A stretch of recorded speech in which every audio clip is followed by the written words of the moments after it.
continuation ng aking vlog dito sa adventure namin dito sa Bali. So, ito pinapakita ko sa inyo ay isa sa mga tiniran namin dito sa Bali. So, mga 1 week din kami nag-stay sa Bali. So, 2-story yan. I think pwede mong i-separate rent yung ground floor lang kung gusto mo yung ground floor, or pwede rin naman both. May second floor din siya. So, ayan yung loob. Free breakfast na din siya. So, nakalimutan ko yung pangalan, pero yung travel buddy ko yung nag-book niyan. So, may sarili kang swimming pool, may couch sa labas, and then may dining area, and then, ayan, pagpasok mo sa loob, may king-size bed. Tapos, meron siyang coffee table, and then couch. Ayan yung toilet and bath. So, may malaking glass mirror, may lavatory, may bathtub. So, may mga hangiran din ng mga basang damit. So, akyat tayo sa second floor para makita nyo yung second floor. It's the same setup, pero may view. Ang difference lang nila, syempre, may view siya sa labas. So, ayan, maakyat ang aking travel buddy. So, siya yung nag-video po niyan. Ako ay abala sa pag-aayos ng aking gamit sa baba. So, ayan po ang second floor dito sa loob ng villa. Hello! Maliligo ako kasi. Video ba yan? Ano maligo sa pool? Hindi, ano lang ako, lagkit na ako. Mabakit Silip ko lang. Pupo ka. Tiyo. And then, next na ipapakita ko sa inyo, ito yung Ubud Villa Resort and Spa. Ito yung una namin tiniran ng aking travel buddy. Kasi nauna kami for 3 days and then sumunod lang yung dalawa namin kasama. So, dito kami first nagstay. It's a villa na suite room. So, ayan yung itsura niya. Meron kang sariling pool. And maganda yung itsura niya. And then may bathtub sa labas. So, ayan po. And then, ito yung labas ng resort spa.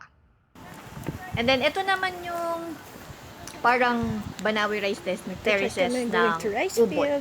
Second rice field. Video to. See? Parang Banawi Rice Terraces siya. Look.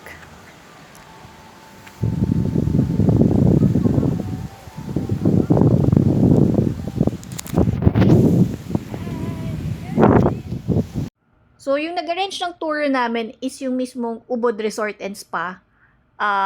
May private na sasakyan na lahat. So, inabot mga 7,000 pesos. Good for 2.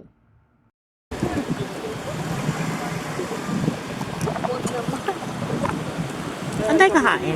Diyan na lang sa restaurant. Yung tapat. Oo. No? Yan yung UNESCO. Yan na yung UNESCO. Hi! Ito, pangalawang tour namin nung dumating na yung dalawa namin kasama. So, mga 15,000 pesos. So, kasama na yung Nusa Dua Beach doon sa tour na ginawa namin. And then, Lalagyan ko ng ilaw. Teka. Sa gitna. Game sa gitna.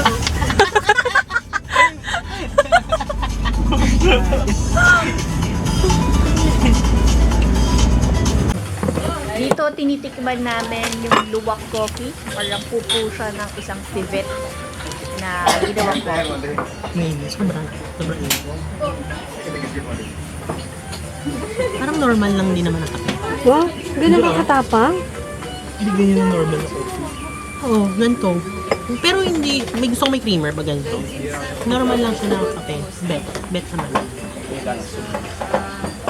Pero kasi pag ano, Tikman mo, Chi. sobrang pait. Luwak yan.